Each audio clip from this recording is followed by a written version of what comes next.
Salve rastreadores, por aqui Rastreamento Humano, trazendo mais um vídeo, aproveitando o dia com chuva. Mas sempre aqui, nossa recomendação é ver previsão do tempo e preparado aqui no caso. A gente tem aqui, inclusive, para fazer o estacionamento, rede, um todo. Portanto, não fomos pegos de desprevenido. Então a gente sempre fala isso, vai para a região fazer essas incursões, vai ver previsão do tempo, vai preparado, analisa o que tem que levar ou não, o peso, o tipo de atividade.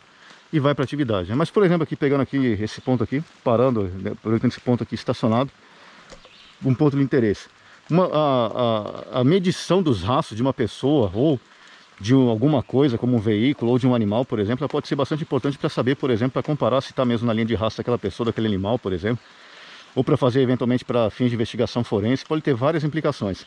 Para isso existem várias ferramentas que podem ser utilizadas para ajudar nessa medição, né? Por exemplo, uma simples linha, essas fitas métricas de costura, por exemplo, já são muito boas para fins em geral, né? Ou, por exemplo, né, esses mecanismos de medição com mais precisão, ainda que seja bem simples, ou essas trenas aqui de construção civil, por exemplo, né? São todos instrumentos que podem ser levados e ajudam, depende da finalidade. Por exemplo, a investigação forense, essas ferramentas aqui, ou mesmo essas fitas métricas de costura já não tem a precisão necessária para um caso desse, para fazer as medições, comparações e para levar para validar como prova uma investigação, por exemplo. Mas para fins em geral, do rastreamento em si, sem essa cientificidade de uma investigação forense, essas ferramentas podem ser bastante úteis. Mas em algumas situações, ou pode ser que o rastreador não tenha levado naquele caso específico, por qualquer razão não está na mochila, ou em razão da dinamicidade do rastreamento, que pode ser que em algumas situações ele envolva seja bastante acelerado, em razão de não dar para ficar parando, ter que acelerar, por vários fatores, eventualmente não dá para ficar pegando toda hora. Uma técnica que dá para utilizar é fazer a medição com as mãos. Existem alguns meios de fazer a medição utilizando os dedos, as mãos, que dá para ter uma noção aproximada. Não é um critério específico, é tão preciso, mas uma noção aproximada para ver se está mais ou menos naquela linha de rastro, fazer uma comparação. Isso pode ser útil, né? Nós não vamos explicar aqui exatamente como funciona, isso está no nosso 8º livro. Isso também presencialmente nós explicamos, mas mais ou menos é colocar as mãos ali, esticar os dedos, colocar 3, 4 dedos. O pessoal que é rastreador experiente sabe até disso, com certeza já sabe disso. Isso dá para ter uma noção boa, é mais ou menos, mal comparando. O pessoal que faz orientação também tem noções de deslocamento na mata com bússola, com carta topográfica. É a contagem de passos para estimar a distância de deslocamento. Por exemplo, a contagem de passos duplos.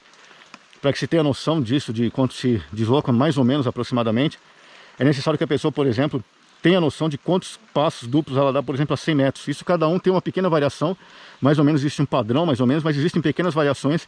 Por isso que é importante que a pessoa saiba disso também. Qual é o padrão de passo duplo dela a cada 100 metros, por exemplo. Isso aqui seria mais ou menos também com esse critério de medição das mãos. Tem uma pequena variação, mas mais ou menos eles são mais ou menos padronizados. Claro que as pessoas têm o tamanho das mãos diferentes, e para isso também o melhor é não fazer com a luva. Estamos aqui com a luva, aqui, só porque estamos aqui, né, fazendo estamos fazendo aqui o estacionamento, preparamos aqui o local para ficar aqui, então estamos com a luva aqui. Mas se fosse realmente uma missão para fazer essa medição, por exemplo, se estivesse vindo aqui e não tivesse com essas ferramentas, poderia colocar as mãos aqui, né? Fazer umas medições aqui, mas o ideal seria tirar a luva para ter uma precisão maior e, por exemplo, né, seguir vendo a linha de rastro, de deslocamento, tentar verificar se isso aqui foi realmente aquela pessoa ou animal que passou por aquele local. Dá realmente muito mais agilidade.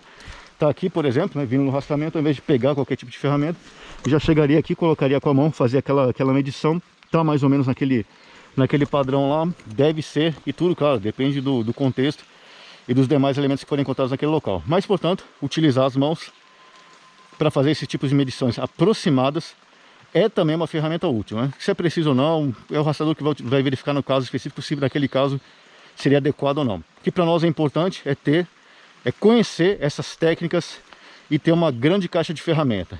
E daí qual ferramenta vai ser utilizada é o rastreador experiente que vai escolher. Mas essa para nós aqui é uma possibilidade também, fazer essas medições aqui com as mãos, né? Que não vamos falar especificamente aqui, mas o pessoal que é rastreador experiente sabe disso.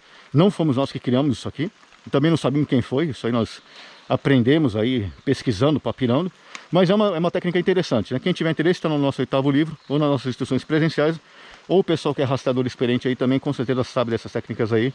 É só também ficar nas instruções aí do pessoal que é muito bom de rastreamento, por exemplo, a gente sempre recomenda aqui o pessoal do Onça Negra sobre vivencialismo, Riva lá, por exemplo, né, Santana lá do Nordeste também, são pessoas muito capacitadas. Portanto, fica aí a nossa sugestão. Portanto, é mais uma dica do rastreamento humano. Fiquem todos com Deus, fiquem seguros, vão da vida à República.